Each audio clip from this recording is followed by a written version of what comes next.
नमस्कार। हम हैं आदित्य और सौम्या। और आपका स्वागत है घटना चक्र के इस नए और ज्ञानवर्धक सफर में। नमस्कार। आज बात हो रही है क्लाइमेट चेंज परफॉर्मेंस इंडेक्स यानी CCPI 2025 की। हमारे पास क्लाइमेट चेंज परफॉर्मेंस इंडेक्स एक विश्लेषण से जुड़ी कुछ अहम जानकारी है। आज कोशिश रहेगी कि हम समझें ये इंडेक्स आखिर है क्या, कौन इसे जारी करता है, भारत इसमें कहाँ खड़ा है और देशों को किन पैमानों पर कैसे तौला जाता है। ये रिपोर्ट जैसा कि पता है अभी हाल ही में आई है 20 नवंबर 2024 को अजरबैजान में जो COP29 सम्मेलन हुआ था उसी दौरान। तो चलिए इसी पर थोड़ी गहराई से चर्चा करते हैं। सबसे पहले ये इंडेक्स तैयार कौन करता है, कौन सी संस्थाएं हैं इसके पीछे। हाँ, देखिए, ये कोई एक संगठन नहीं है, ये 3 संगठनों का मिला-जुला प्रयास है। इसमें है German watch, climate action network जिसे CAN भी कहते हैं, और न्यू क्लाइमेट इंस्टीट्यूट। ये तीनों मिलकर इसे तैयार करते हैं। अच्छा, 3 संगठन। और इसमें कितने देशों का आकलन होता है? क्या कुछ खास देश ही शामिल है? इसमें 63 देश शामिल हैं और साथ में पूरा यूरोपीय संघ भी। और दिलचस्प बात यह है कि ये सब मिलकर दुनिया के लगभग 90% ग्रीन हाउस गैस उत्सर्जन के लिए जिम्मेदार हैं। 90%? बिल्कुल। मतलब दुनिया का ज्यादातर उत्सर्जन इन्हीं देशों से हो रहा है? बिल्कुल। तो ये दायरा काफी बड़ा है और इससे देशों के बीच तुलना करना ज्यादा सार्थक हो जाता है। हाँ, ये तो है। अब आते हैं भारत के प्रदर्शन पर। CCPI 2025 में भारत को 10वां स्थान मिला है। स्कोर 68 बताया गया है और हाई परफॉर्मर यानी उच्च प्रदर्शन करने वाले देशों की श्रेणी में रखा गया है। ये सुनने में तो काफी अच्छा लगता है ना? हाँ, बिल्कुल अच्छा लगता है। भारत का 10वां स्थान एक उपलब्धि है। पर क्या इसका मतलब ये है कि भारत सब कुछ सही कर रहा है या कहानी में और भी कुछ है? किन आधारों पर ये रैंकिंग तय होती है? देखिए, सिर्फ रैंक देखना काफी नहीं है। ये समझना जरूरी है कि ये तय कैसे होता है। CCPI में असल में 4 मुख्य घटक हैं और सबका वजन गुरुत्व अलग अलग है। अच्छा, 4 घटक कौन कौन से हैं ये, और इनका वजन कैसे तय होता है? क्या सभी बराबर महत्वपूर्ण माने जाते हैं? नहीं, बराबर नहीं है। सबसे ज्यादा वजन दिया गया है ग्रीन हाउस गैस उत्सर्जन को, GHG एमिशंस जिसे कहते हैं। इसका वेटेज है 40%।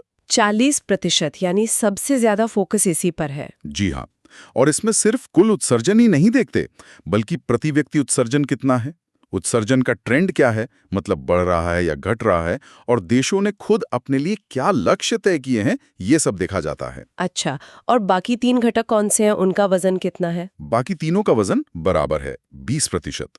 ये है नवीकरणीय ऊर्जा यानी रिन्यूएबल एनर्जी, हाँ, ऊर्जा उपयोग एनर्जी यूज, और चौथी है जलवायु नीति यानी क्लाइमेट पॉलिसी।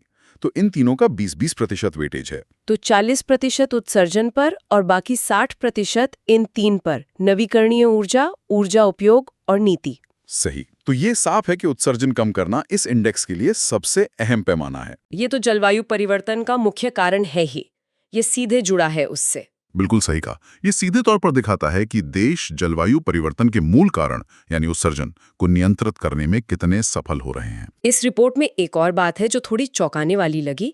CCPI 2025 में पहले 3 स्थान खाली रखे गए हैं, टॉप 3 में कोई नहीं है। इसका क्या मतलब निकाला जाए? हाँ, ये एक बहुत महत्वपूर्ण बिंदु है। इसका सीधा मतलब है कि जिन भी देशों का मूल्यांकन हुआ, उनमें से कोई भी देश पेरिस समझौते के लक्ष्यों के हिसाब से प्रदर्शन नहीं कर रहा है। खासकर वो लक्ष्य जो कहता है कि वैश्विक तापमान वृद्धि को 1.5 डिग्री सेल्सियस तक सीमित रखना है। उस रास्ते पर कोई भी देश पूरी तरह से खरा नहीं उतर रहा। कोई भी नहीं? जी, किसी का भी प्रदर्शन इतना असाधारण नहीं था कि उसे टॉप 3 रैंक दिए जा सकें। ये एक तरह से दिखाता है कि वैश्विक स्तर पर जो प्रयास हो रहे हैं वो अभी काफी नहीं है। ये वाकई चिंता की बात है। दुनिया का कोई भी देश वो नहीं कर रहा जो उसे करना चाहिए। और इस सूची में सबसे नीचे कौन सा देश रहा? सबसे खराब प्रदर्शन किसका रहा? इस साल सबसे निचले पायदान पर यानी 67वें स्थान पर ईरान है। ईरान, ठीक है। तो कुल मिलाकर अगर देखें, CCPI देशों के जलवायु प्रयासों को आंकने का एक महत्वपूर्ण जरिया तो है ही। इसमें उत्सर्जन सबसे बड़ा पैमाना है, जैसा हमने बात की। हाँ। भारत का 10वां स्थान सराहनीय जरूर है, खासकर अगर हम कुछ और देशों की तुलना में देखें। लेकिन वो टॉप 3 रैंक का खाली रहना। हाँ, वही, वो टॉप 3 रैंक का खाली रहना एक बड़ी चेतावनी है। ये बताता है कि दुनिया भर में जलवायु परिवर्तन से निपटने के लिए अभी बहुत ज्यादा और ठोस कदम उठाने की जरूरत है, मतलब रफ्तार बढ़ानी होगी। बिल्कुल, ये विश्लेषण हमें सिर्फ रैंकिंग देखने से आगे ले जाकर सोचने पर मजबूर करता है कि असल में प्रगति को मापा कैसे जा रहा है और वैश्विक स्थिति क्या है। बिल्कुल। तो चलिए अब श्रोताओं के लिए एक विचार छोड़ जाते हैं।